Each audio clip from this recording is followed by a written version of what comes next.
25 ساڵ تێپەر دەبێت بەسەر کۆڕەوە مەزنەکەی گەلی کووردا لە بەهاری ساڵی 1992 کە بە یەکێک لە کۆڕەوە گەورە مێژوویە جەماوەریە سیاسیەکانی جیهاندا دەنرێت و لە مێژووی خەباتی سیاسی کوردستانیشدا نمونەی پێشتری لەو شێوە لە ڕووی بەدی ناکرێت کە لەو کۆڕەوەدا دانیشتوانی هەرێمی کوردستان ماڵ و سامانی خۆیان لە پێناو ئازادیدا بەجێهێشت و پەیامی ڕزگاری دوور لە چەوسانەوەیان بەگوێی مرۆڤایەتیدادا. لەو کۆڕەوەدا بە سەدان وڵاتی کورد گیانیان لە دەستدا و بازارانیش بریندار بوون و چەندین دایک و باوک و منداڵ و ئەندامانی خێزان لە یەکدا بەڕان و چەندینی دیکەش بەمین و تەقەمەنی شەهید و کەمەندان بوون. سەرباری هەموو ئەوانە شارەزایان پێیان وایە کە کورد توانی بەهۆی کۆڕەوەکەیەوە گەلێک دەستکەوت بۆ خۆی فەرەهەم بکات. بەرەنجامی ئەو کۆڕەوە ئەوە بووکەوە ئەنجومەنی ئاسایشی نێودەوڵەتی نەتەوە یەکگرتوەکان بڕیارێکی گرنگی دەرکرد کە بڕیاری 680 بوو لە 5 مایسی ساڵی 1991. ئەم بڕیارە یەکەم جار بوو لە دوای مەعاهدەی سیڤەر کە ڕاشکاوانە ئاماژە بە کورددا باسی کورد بکە. بەرهەمی ئەم حکومەتە بوو، ئەم حکومەتە کە دروست بوو لەو ناوچە ئارامە کورد خۆی حکومڕانی خۆی کرد.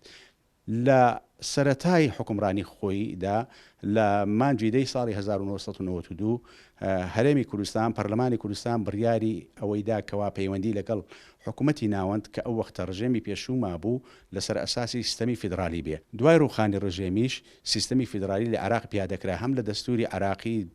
ساڵی 2004 قانونی داری دەولە هەم لە دەستوری 2005. من پێم وایە بەشێکی زۆری ئەوانە بە یەکەم حکوومەتی کوردستان لە 92 بە وەکو هەڵبژاردننی پەرلەمان بە مەسەلەی فیدرالی هەموو ئەمانە من پێم وایە لە ئاکامی ئەو کۆڕەوە بوون کەوا وای کردکەوا کۆدەنجێکی گەورە و باردۆخێکی وا بۆ کورد بڕەخسێ و دانانی با بڵێ بنکەی ئەنجەرلیگ ئەو کاتە و دانانی چەکوشی ئامادە کە ئەمانە هەمویان من پێم وایە لەو ڕۆژگارەیە وێڕای بارودۆخە ئابووری خراپەکەی باشووری کوردستان وەرایەوەیەوە ئێمە دوو ئابلۆقەی نێودەوڵەتی و بە ئابلۆقی حکوومەتی عێراقمان لەسەر بوو. بەڵام بتوانم بڵێم ئەم بارودۆخەی ئێستا کە ئێمە ئەیبینین وێڕای ئەم قەیرانش تا ڕادێشی زۆر من پێم وایە پەیوەندی بەوە هەیە کە ئەو ڕۆژگارە